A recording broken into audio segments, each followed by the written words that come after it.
Boa noite! Que bom ter você com a gente!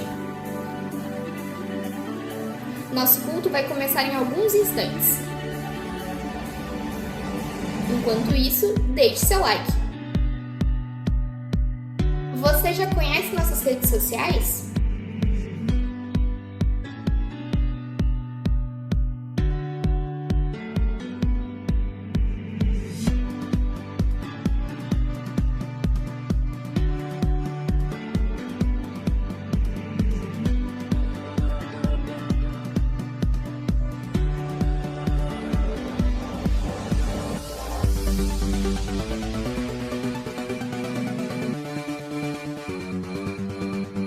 Nossa missão é levar as pessoas a conhecerem e serem como Jesus.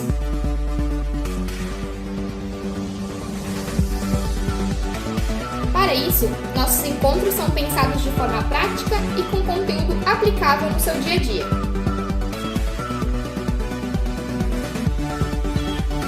Nossa estratégia é criar ambientes acolhedores para que você consiga se conectar com Deus e com outras pessoas.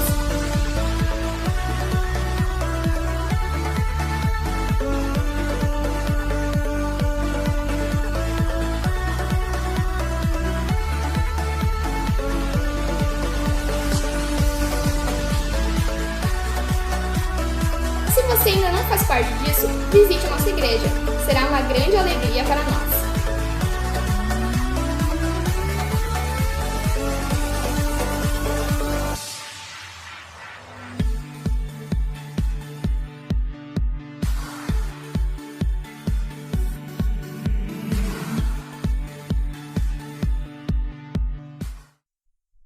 Boa tarde a todos. Vamos começar mais um culto de louvor e adoração. Eu quero convidar você a ir da sua casa a orar comigo e depois a cantar para o nosso Deus. Vamos orar? Senhor, somos gratos a Ti, Deus, por mais uma oportunidade de estarmos como igreja, Te louvando, Pai. Muito obrigada pelo Teu cuidado, muito obrigada porque o Senhor sempre está conosco, Pai. Em nome de Jesus, amém. Cantarei Teu amor.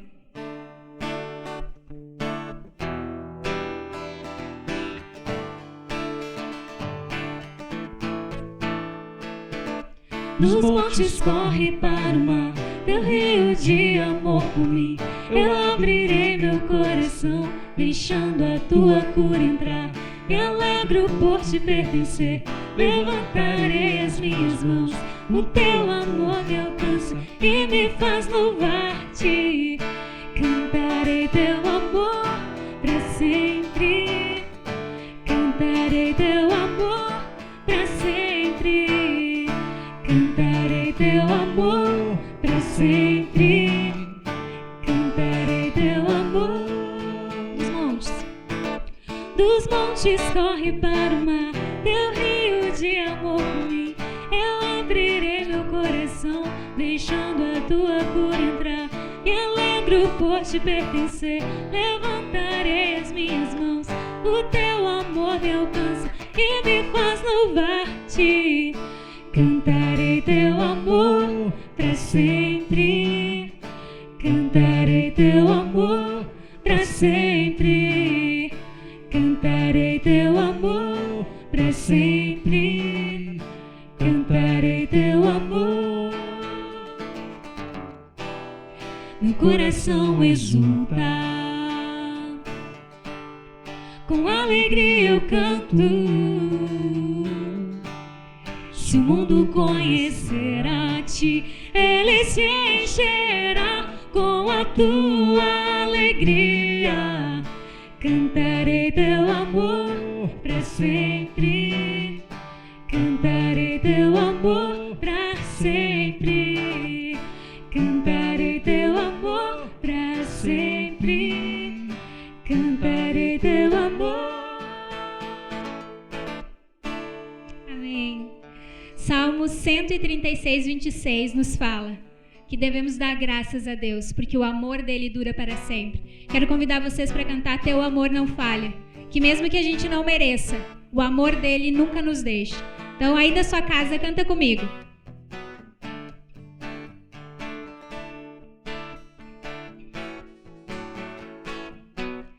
Nada vai me separar.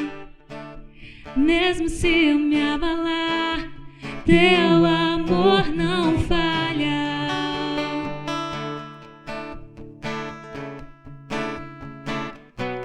Mesmo sem merecer, tua graça se derrama sobre mim, pois teu amor não falha. Tu és o mesmo. Tu és o mesmo para sempre. Teu amor não muda. Se o choro dura uma noite, a alegria vem pela manhã. Se o mar se enfurecer, eu não tenho o que temer, porque eu sei que me amas. Teu amor não falha.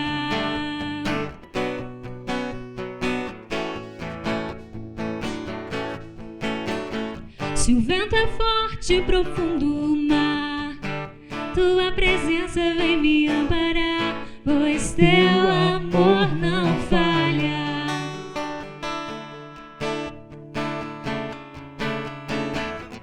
Difícil era o caminhar, nunca pensei que eu fosse alcançar, mas teu amor não falha. Tu és o mesmo. Tu és o mesmo para sempre.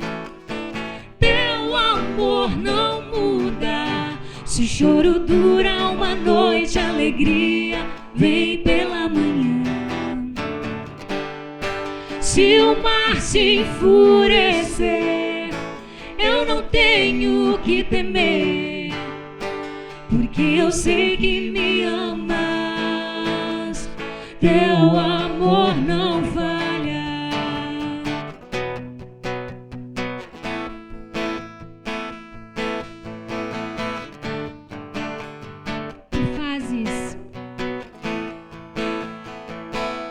Tu fazes que tudo coopere para o meu bem. Tu fazes que tudo coopere para o meu bem.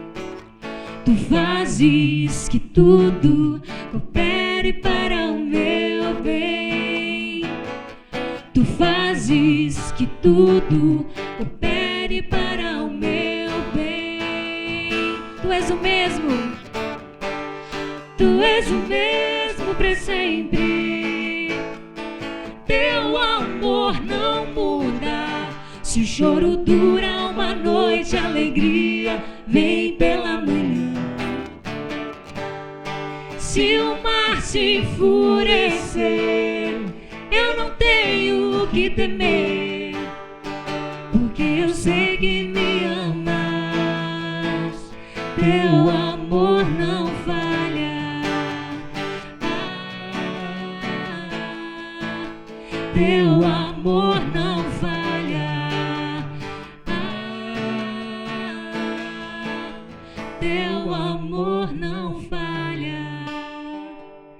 Como é bom podemos dizer que todas as coisas cooperam para o bem daqueles que amam a Deus. E agora a gente vai cantar nossa última canção, que fala sobre o amor também de Deus. Porque Ele amou o mundo que deu o seu próprio Filho. E é por isso que nós podemos adorá-lo. Vim para adorar-te.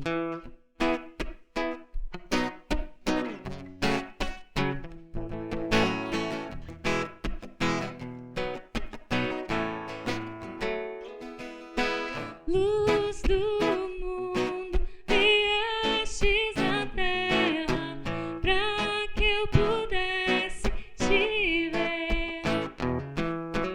Tua beleza me leva a adorar-te. Quero contigo viver. Vim para adorar-te. Vim para adorar-te.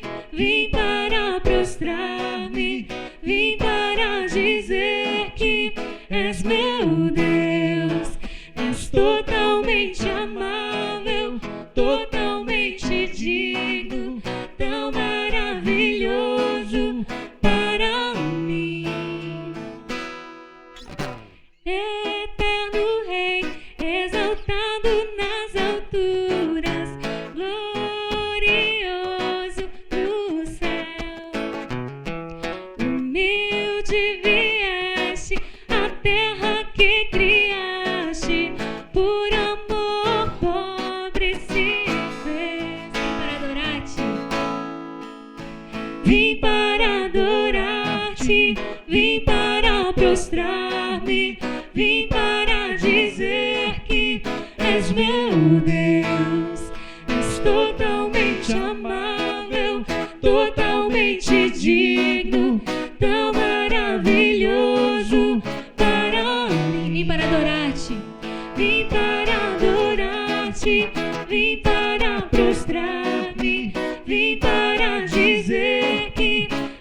meu Deus.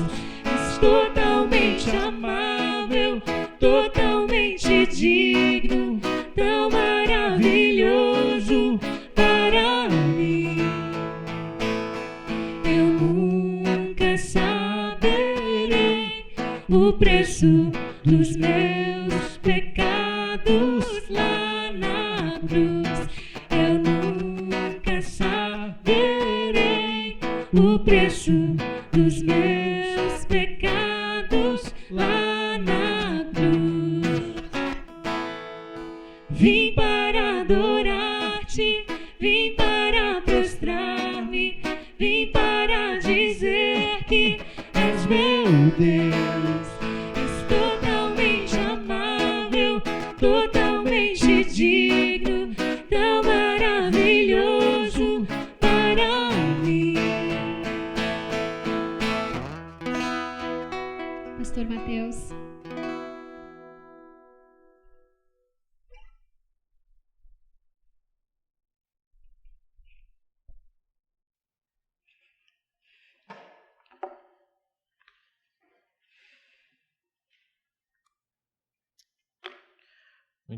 Muito bom a gente poder estar junto mais uma vez e podendo refletir nas coisas do Senhor, cantar a Ele, louvar a Ele, orar e pensar também dentro da palavra dEle, aquilo que Ele tem direcionado para a gente, que Ele tem nos orientado.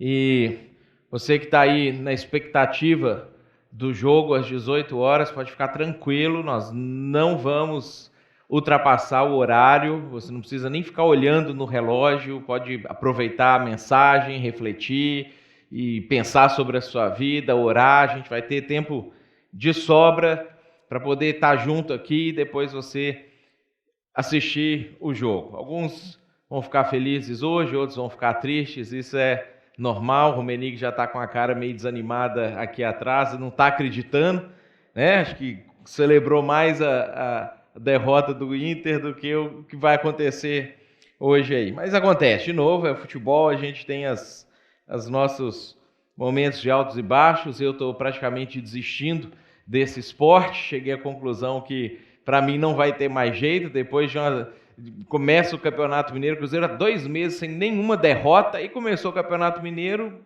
vacalhou o negócio de novo, né? E a gente vai sofrendo com essas coisas aí e deixa para lá. Gente, antes da gente entrar na mensagem e naquilo que a gente vai falar propriamente, na semana passada eu já dei o aviso para vocês, vou reforçar, nós estamos trocando de banco aqui na igreja, indo para o Sicredi. Então você já tem aí na tela a nova conta da igreja, a chave Pix, que é o CNPJ da igreja. Então você que faz a sua contribuição através de depósito bancário ou transferência bancária, nós vamos desativar a conta do Bradesco em breve, então você já pode fazer a sua transferência para o Sicredi. Muito provavelmente você que tem o hábito de contribuir aqui na igreja, esse mês é provável que vai ter que fazer isso via eletrônico também, porque nós não temos perspectiva de retorno aos cultos presenciais. Inclusive, você vai ficando atenta em relação à ceia, que seria no próximo domingo.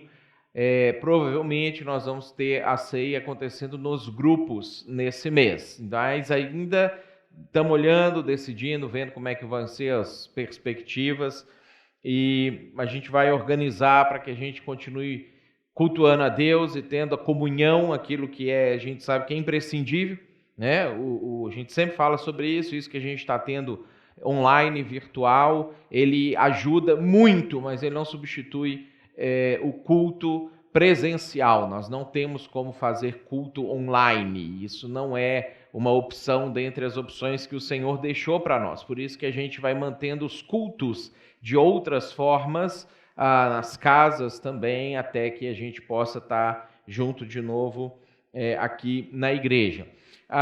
Uma outra coisa, no sábado que vem, nós já tínhamos programado dentro da nossa agenda de ter o ponto de partida, então ele vai acontecer, só que virtualmente. Vai acontecer a partir das 18 horas, ele vai ser ao vivo, então você pode já se programar para participar desse nosso curso sobre a Bíblia. Ele vai acontecer das 18 às 21, talvez termine um pouco antes, que como não vai ter interação como habitualmente tem quando é presencial, acaba que a matéria, o conteúdo é mais acelerado.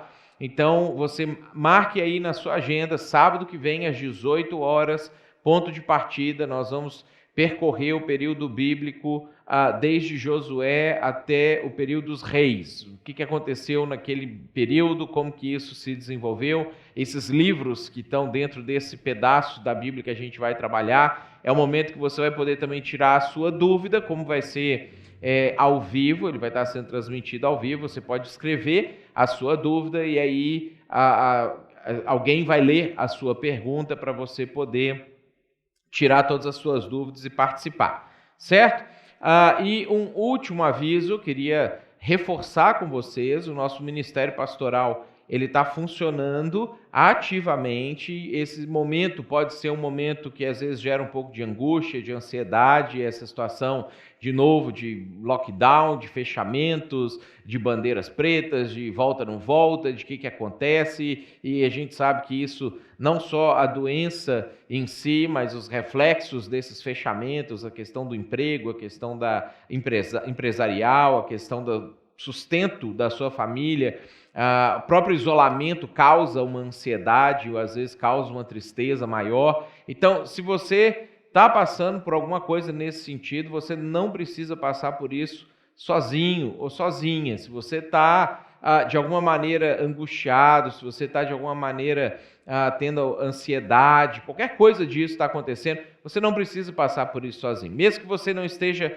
sofrendo ou sentindo mal nesse momento, você está só pensando e planejando e pensando como é que eu posso resolver coisas da minha vida, você também não precisa fazer isso sozinho. A Igreja Betânia está à disposição para te ajudar, mesmo você que não é membro da nossa igreja, nós estamos à disposição para te ajudar, para estar com você. Então aí na tela você está tendo o telefone, que é o WhatsApp também, do Ministério Pastoral da Igreja. Você pode colocar ali, se você é membro da igreja é mais fácil de você se identificar, se você não faz parte da igreja, mas gostaria de uma conversa, seja presencial, seja aqui na igreja, a gente está podendo atender individualmente pessoas aqui na igreja, seja virtualmente através de uma chamada de vídeo ou de troca de mensagens. Entre em contato com a gente, vai ser um prazer para a gente poder estar passando isso junto com você, fortalecendo a sua fé, a sua confiança em Deus, para que essas coisas, a hora que elas passarem, você consiga sair disso melhor do que quando você entrou, ao invés de permitir que isso abale você. Nós estamos juntos nessa, juntos com você, confiamos em Deus, sabemos que Deus tem planos maravilhosos para a vida de todos nós. A questão é a gente entender esses planos e conseguir alinhar a nossa vida dentro desse sentido. Hoje eu queria pensar um pouquinho com vocês dentro desse tema, né? Fuja de uma vida de fingimento. Para quem acompanhou o Big Brother nas últimas semanas, percebeu que houve um padrão nas eliminações e na alta rejeição dos participantes. Pelo menos 2 dos últimos 3 participantes eram pessoas famosas, um deles até mais famoso aqui no Rio Grande do Sul, o humorista Nego Di, pessoas e também sofreram o recorde de rejeição da história do programa do Big Brother, porque entre alguns fatores, um deles foi as pessoas descobriram que eles não eram quem eles acharam que era. Quando as pessoas descobriram as pessoas por trás do personagem, os telespectadores descobriram quem eles eram de verdade por trás daquilo que eles pareciam ser na televisão, ou pareciam ser nas suas redes, ou que eles mostravam de alguma maneira, e por causa disso tinham fãs, tinham seguidores, pessoas que ouviam o que eles tinham a dizer, ou se divertiam com eles, ou se entretiam com eles. Quando eles apareceram um pouco mais de verdade quando eles revelaram a pessoa por trás do personagem. Isso causou muita frustração, causou muita decepção. Então, mesmo quem não acompanhou, não gosta do Big Brother, provavelmente ouviu falar deles, da Carol e do Nego Di, ouviu alguma coisa numa roda de conversa, mesmo que alguns de nós tenham aquela empáfia, às vezes, né, de achar que só gente burra que assiste isso, de que eu não assisto coisa fútil. Tudo que você faz que é de diversão, que te traz alegria, é fútil. Se você assiste futebol, isso é fútil. Se você assiste filme, isso é fútil. Se você vai na praia ficar lá parado molhando, isso é fútil. Deus criou futilidades também para a gente poder se divertir, para a gente poder se alegrar, e não é só coisas sérias e não sei o quê. Mas mesmo que você não goste, você pode não gostar, ninguém gosta de tudo, você ouviu a repercussão que isso teve. Agora, é interessante que, de certa forma, esse comportamento do fingimento, esse comportamento do personagem, esse comportamento de você parecer ser uma pessoa que você não é uma grande tentação para todos nós. Todos nós, em alguma medida, passamos por algum tipo de coisa nesse sentido. Queria fazer um parênteses com você, para a gente poder, então, fechar o parênteses e entender aonde que eu quero chegar com isso. A Bíblia fala para a gente sobre julgamento de 3 formas, porque a gente tem uma dificuldade muito grande entre o mandamento de que a gente não pode julgar e entre a prática de julgar efetivamente ou não. Quando a Bíblia fala sobre julgamento, ela apresenta isso para a gente de 3 maneiras diferentes. A primeira forma de julgamento é o que a Bíblia vai chamar de julgamento avaliativo. A segunda forma de julgamento que a Bíblia apresenta para nós é o julgamento no sentido de estabelecimento de justiça. E a terceira forma de julgamento que a Bíblia apresenta para nós é o julgamento depreciativo.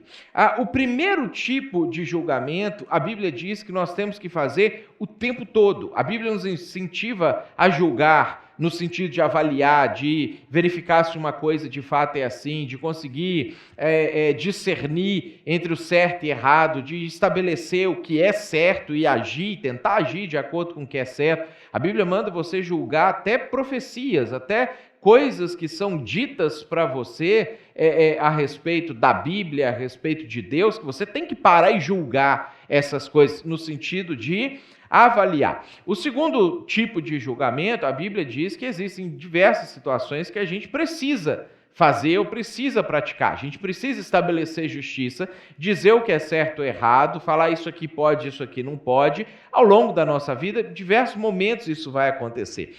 O terceiro tipo de julgamento é aquele julgamento que a Bíblia efetivamente proíbe.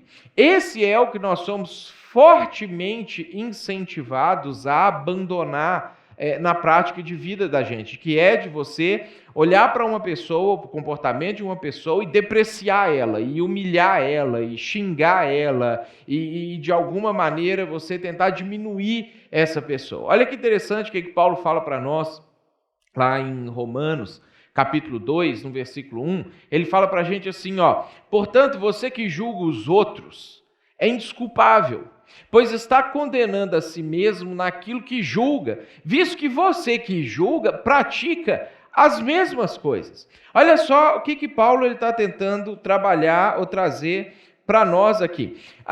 O julgamento, no sentido de depreciação, é o julgamento que, quando você pratica ele, na verdade, você está se expondo à mesma condição, à mesma situação, porque nós, seres humanos, somos muito parecidos. Nós, seres humanos, temos por hábito praticar as mesmas coisas que os outros praticam. E muitas vezes, coisas que nós criticamos ou depreciamos ou julgamos negativamente em outras pessoas, são coisas que nós estamos, dentro da nossa fragilidade, sujeitos e fazendo, muitas vezes, de uma outra perspectiva. Por quê? Porque o julgamento de avaliação é o julgamento que a gente evita. o julgamento que a Bíblia nos ensina ou nos orienta a fazer, que é o julgamento de você discernir as coisas, de você avaliar a si mesmo, avaliar as outras pessoas para tentar ajudá-las, orientá-las, ou trazer algum tipo de crescimento para a vida do outro ou para a sua própria vida, esse é o julgamento que a gente evita. O julgamento de depreciar, de criticar, de falar mal do participante do Big Brother, por exemplo, esse julgamento é o julgamento que expõe a todos nós. É aquele que, naquilo que a gente olha e acha um absurdo e critica e deprecia, ao mesmo tempo nós estamos sendo espelhados, ou o nosso interior está sendo exposto. Porque no final das contas, todos nós somos tentados nas mesmas coisas. Então, embora como torcida em um jogo, você possa preferir um participante, não gostar do outro e tomar partido por um lado ou por outro, por questões subjetivas das suas análises, das suas afinidades, isso não tem problema nenhum. Enquanto você está vendo pessoas se perdendo, você precisa evitar ao máximo de depreciar essas pessoas. Por quê? Porque provavelmente as coisas que você falou mal deles são coisas que você também está fazendo. Para pensar um pouquinho. Você fala tudo que vem à sua mente para as pessoas? Você, tudo que você pensa sobre a vida, você expressa em todos os ambientes que você frequenta? Existem comportamentos habituais que você precisa ficar se policiando para não praticar, dependendo do lugar que você está frequentando? Não será que se você tivesse toda a sua vida exposta, não ia ter um monte de gente criticando você também? Muito mais do que já criticam. Nós normalizamos o fingimento enquanto sociedade.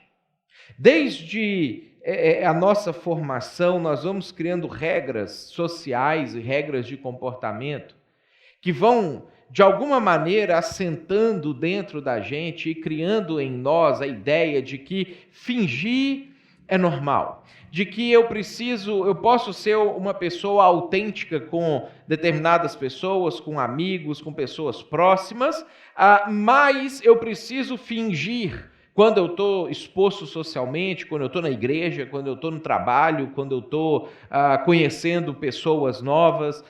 A própria construção das regras sociais, elas vão dizendo para a gente e nos educando, de certa forma, a sermos pessoas fingidas.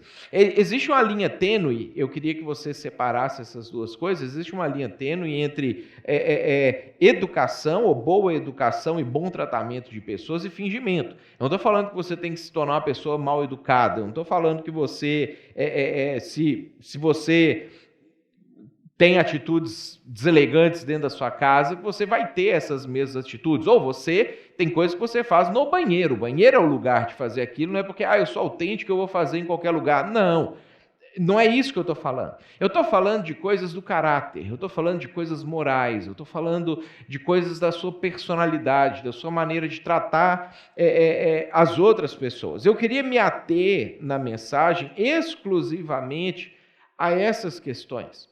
A maneira como você trata as pessoas no privado e no público é a mesma. A maneira como você trata a sua esposa ou seu marido no privado e no público é a mesma. Aquelas coisas que você fala com seus amigos íntimos, você também teria coragem de falar no seu ambiente de trabalho, você teria coragem de falar aqui na igreja? Ou você também, à semelhança dos participantes eliminados ali do programa, precisa fingir? Porque se as pessoas descobrirem realmente o que se passa na sua cabeça, no seu coração, elas te cancelariam. É muito provável que existem algumas coisas assim na sua vida hoje. Porque é possível que a gente vai trazendo esse comportamento para coisas relevantes e até mesmo para coisas espirituais na nossa vida. E aí eu queria sugerir para você, e é isso que eu queria que no final da mensagem você pudesse encerrar esse tempo aqui e ter isso com você, que você transformasse o comportamento fingido em uma virtude aprendida. Como que você pode fazer isso? Com o passar do tempo, nós vamos aprendendo a como parecer ser uma pessoa boa. E muitos de nós conseguem entender os padrões que agradam as pessoas ou que satisfazem os desejos das pessoas ou que satisfazem as expectativas das pessoas. E muitos de nós conseguem entrar dentro desse padrão e viver uma vida, às vezes uma vida inteira, fingindo ser uma pessoa que a gente sabe que vai ser bem aceita ou que vai ser bem recebida, mas que lá dentro, quando você chega em casa, deita no travesseiro, senta no seu sofá, você sabe que você não é essa pessoa. E viver assim cobra um preço muito caro. Se as pessoas descobrirem quem você é, certamente você vai perder tudo o que construiu enquanto você fingia, e mesmo que as pessoas jamais descubram quem você é, o preço interno, o peso que você carrega por viver uma vida de fingimento é um peso muito alto. E aí tem um momento que Jesus chama uma igreja para conversar e ele faz uma advertência para essa igreja e depois ele orienta essa igreja a partir dessa advertência de uma maneira que pode servir muito claramente para a gente poder revisitar o nosso interior, a nossa alma e pensar, eu quero viver uma vida de fingimento. Lá em Apocalipse, capítulo 3, Jesus chama João e ele fala para o João assim, João, eu quero que você escreva um recado para uma igreja, porque eu preciso adverti-la e orientá-la a respeito de uma coisa, e esse recado ele cai como uma luva nesse comportamento aprendido de viver uma vida fingindo que às vezes eu e você podemos adotar ao longo da nossa caminhada aqui na Terra. Jesus ele começa falando o seguinte, ele diz, ao anjo da igreja em Sardes, escreva. Essas são as palavras daquele que tem os 7 Espíritos de Deus e as 7 estrelas.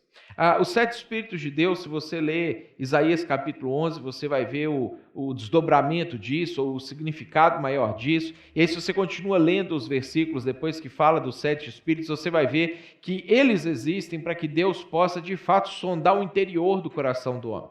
Então, quando Jesus ele se apresenta como sendo aquele que tem os 7 Espíritos de Deus, ele está querendo dizer que ele vai além daquilo que a gente pratica ou daquilo que a gente faz, inclusive das boas ações que nós temos na vida da gente. E aí ele começa falando para a igreja o seguinte, eu conheço as suas obras.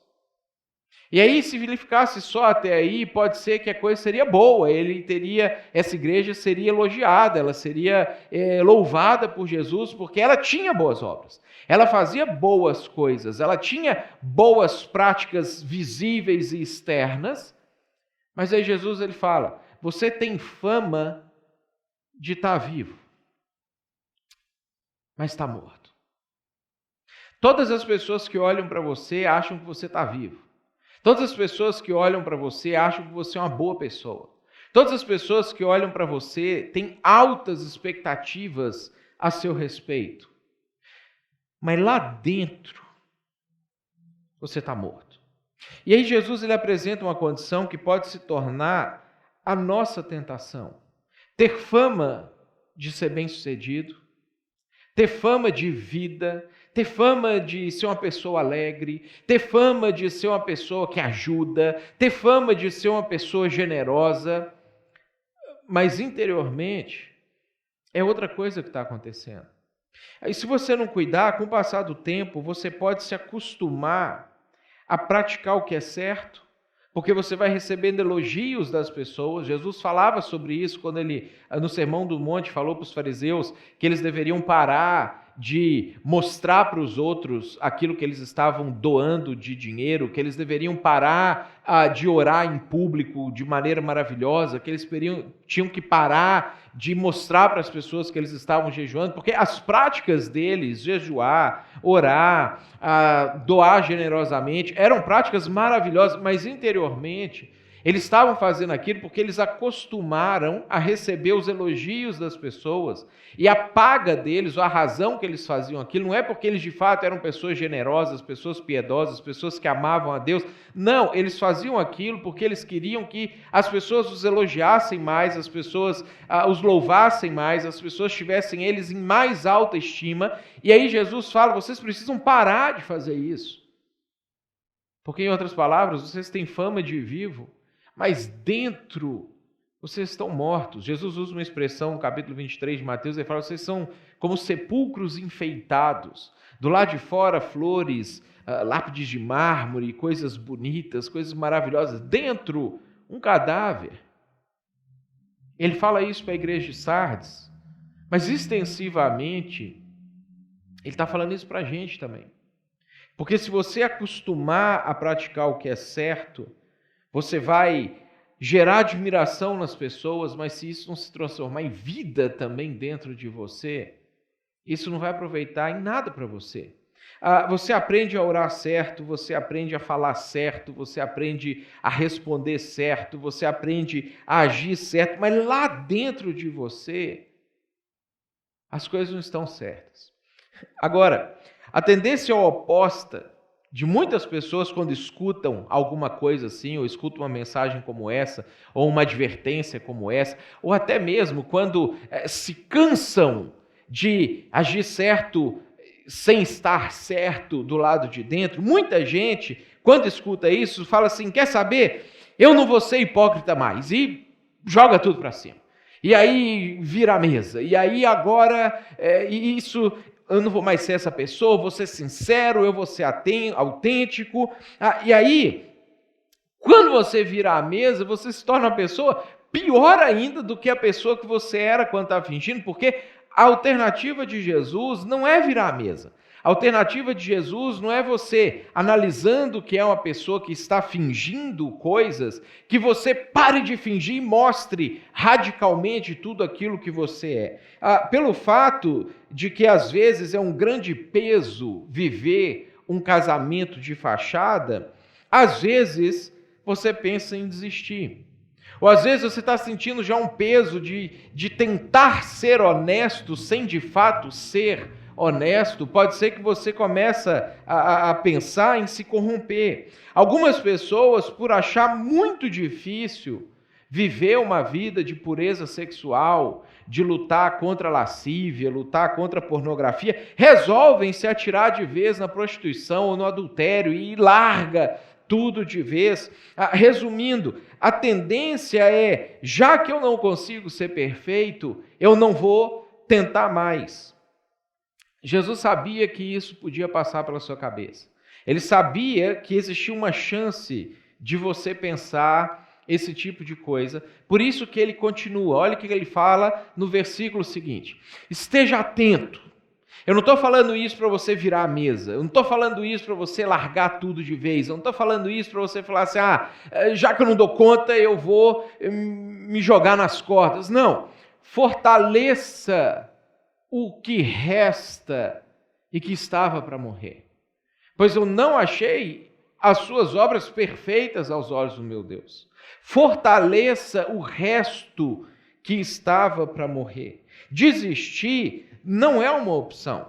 Fracassar não pode estar na sua lista de possíveis desfechos para a sua vida, de um possível desfecho moral para a sua vida. E cada ano que passa, a gente tem sido mais impulsionado pela nossa cultura, pela maneira como o século XXI nos educou e nos educa, pela forma como a sociedade pratica, e a gente vai vendo isso acontecer. Cada vez mais nós somos impelidos para viver uma vida onde o padrão é o rompimento dos ciclos. O padrão é a gente não completar as coisas. O padrão é a gente não terminar as coisas. O padrão é, se eu não estou dando conta de fazer as coisas 100%, então eu não vou fazer mais.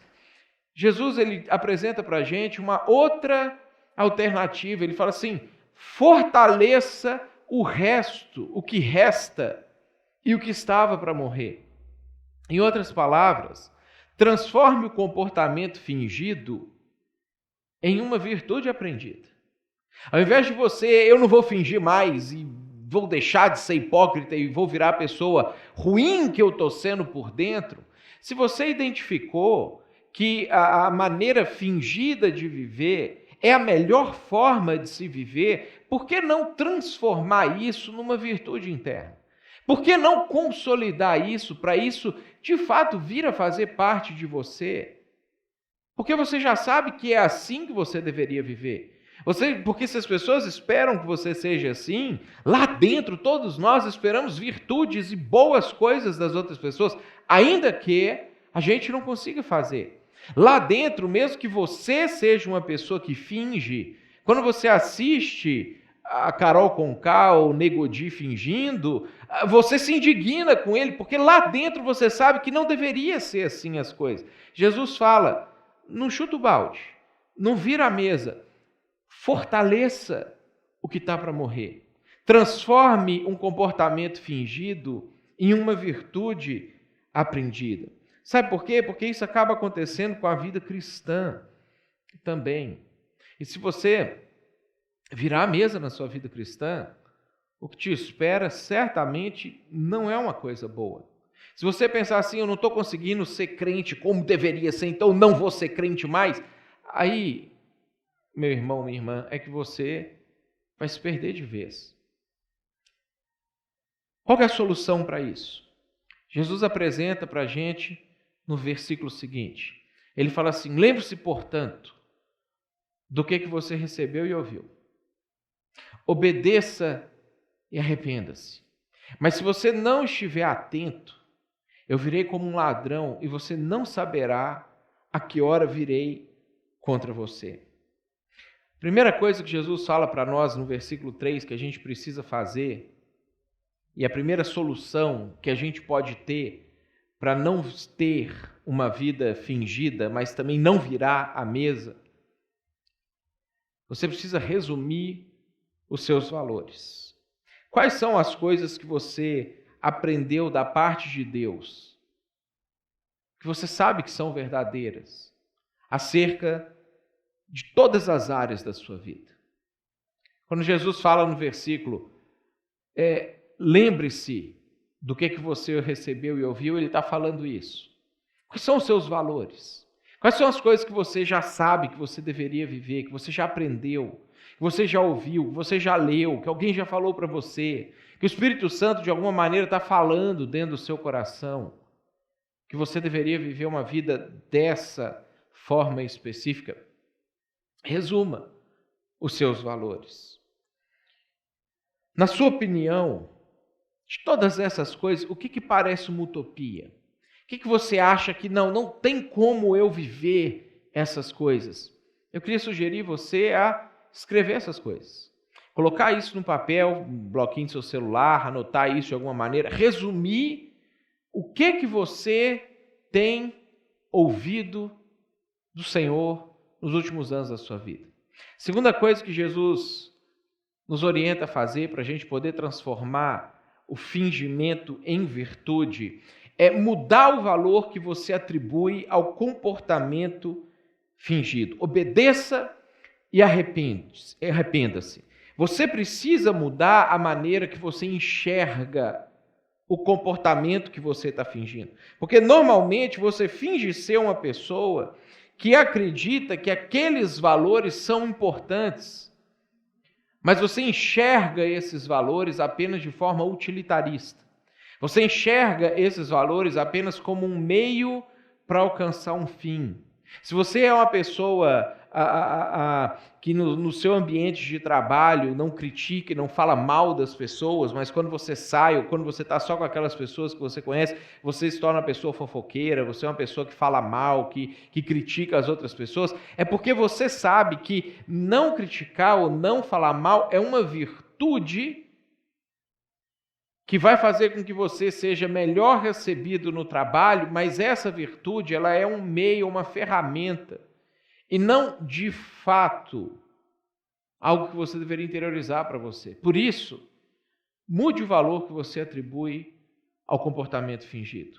Não enxergue mais aquele comportamento como um meio para você atingir um objetivo, mas sim como algo que precisa ser de fato interiorizado dentro de você. Ou seja, se você sabe que você não deve falar mal das pessoas em público, transforme isso num valor permanente da sua vida. Se você sabe que você não deve ofender as pessoas na cara dela ou na frente delas, transforme não ofender em algo interno dentro de você. Se você sabe que você não deve tratar a sua esposa ou seu marido mal em público, transforme isso num valor permanente, onde você vai se recusar a tratar o seu marido ou a sua esposa mal em qualquer ambiente e também no privado. Terceira coisa prática que você pode fazer para transformar o comportamento fingido em uma virtude é encontrar um confessor. Você precisa encontrar uma pessoa que você tenha total liberdade para chegar diante dela do jeito que você é e abrir e falar assim, olha, todos esses aqui são os meus comportamentos fingidos e que eu preciso que você me ajude a não ser mais assim. Você precisa ter alguém ou algumas pessoas com as quais você pode ser você mesmo, mas não para você continuar mantendo o padrão de fingir ser alguém em público e ter os seus amigos para você ser a pessoa ruim que você é, mas alguém que vai ouvir você e vai orar com você. Olha só o que Tiago fala para a gente lá no capítulo 5, no versículo 16. Portanto, confessem os seus pecados uns aos outros e orem uns pelos outros para serem curados. Porque a oração de um justo, ela é poderosa e eficaz. Você precisa encontrar alguma pessoa para você ser você mesmo, para você ser livre de julgamento, mas que possa te avaliar para poder te ajudar. Alguém que vai conhecer você completamente, os seus pecados, os seus defeitos, mas também as suas virtudes, as suas bondades, e vai orar e acompanhar você e te perguntar, sempre que você estiver fingindo, você quer continuar fazendo isso? Sempre que você estiver fingindo, essa pessoa vai poder se aproximar de você, puxar você para o lado e falar assim, vamos mudar isso? Porque você me falou que isso é fingimento. E eu sei quem você é. Você precisa encontrar alguém que vai monitorar você para fazer aquilo que o Thiago Leifert fez com a Carol quando ela saiu do programa, que avaliou e apontou por que você fez isso. Porque se existe alguma possibilidade dela, ao invés de cair em depressão, ou se frustrar, ou até mesmo desistir da vida, é se ela encontrar pessoas que vão conseguir mostrar para ela de fato quem ela é, não fingir que ela não é aquela pessoa, mas ajudar ela a caminhar. Você precisa encontrar alguém assim. Mas para você encontrar alguém assim, você precisa tomar a iniciativa de se abrir, não para as pessoas que incentivam seus defeitos, que riem dos seus pecados junto com você, mas alguém que vai te ouvir, não vai te criticar, vai te avaliar e vai orar junto com você. Fuja do fingimento.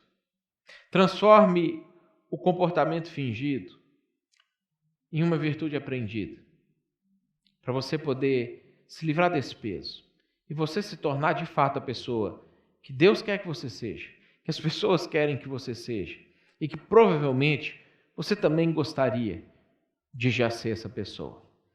Vamos orar sobre isso?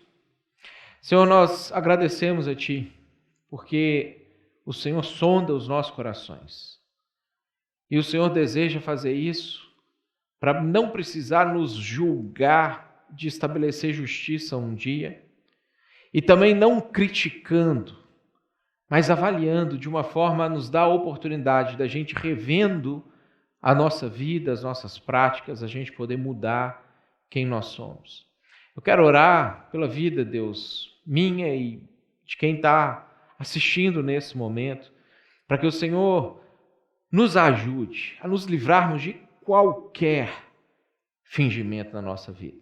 A gente conseguir se desfazer das coisas que nos matam, para que jamais nem alguém, nem o Senhor chegue diante de nós e diga o que Jesus teve que dizer para aquela igreja, que a gente tem fama, mas a gente não é aquilo que parece ser. Que o Senhor nos ajude a transformar tudo aquilo que a gente finge ser, porque sabemos que é bom, naquilo que a gente vai ser. E que através do Teu Espírito o Senhor abençoe cada um, para conseguir efetivamente mudar, para que nós possamos ser de fato pessoas boas, como o Senhor tem sido bom para nós. Eu peço que o Senhor abençoe a vida de cada um, que o Senhor cuide de cada um que está junto nesse momento. Oro, Deus, por saúde, que o Senhor esteja abençoando aqueles que estão contaminados pelo vírus nesse momento, trazendo cura, trazendo restauração. Oro também, Deus, por tranquilidade, oro por paz, oro para que o Senhor ajude cada um a redimensionar ou manter um bom dimensionamento daquilo que está acontecendo no mundo, daquilo que está acontecendo na nossa região, na nossa cidade, na nossa vida, inclusive a morte. Nos ajuda a redimensionar a morte a partir da perspectiva do Senhor, não da nossa perspectiva de desesperança e desespero. Eu peço que o Senhor continue abençoando, sustentando financeiramente, cuidando do emprego de cada um, do negócio de cada um, trazendo também tranquilidade em relação à compreensão de que quem nos sustenta é o Senhor, não é o governo, não é o comércio aberto, a loja aberta, ou o cliente, é o Senhor que nos sustenta, e que o Senhor traga essa consciência para cada um que está assistindo nesse momento. Peço que o Senhor nos abençoe, nos dê uma semana abençoada e cheia de oportunidades, a gente poder levar a luz do Senhor para as pessoas que nesse momento estão angustiadas. Que o Senhor cuide de cada um de nós, nos livre do mal, não deixe a gente cair na tentação de viver uma vida de fingimento. Nós oramos, Senhor, em nome de Jesus. Amém.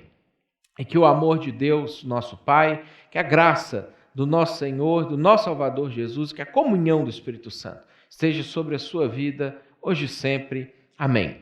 Deus te abençoe, bom jogo para alguns e a gente vai se falando ao longo da semana.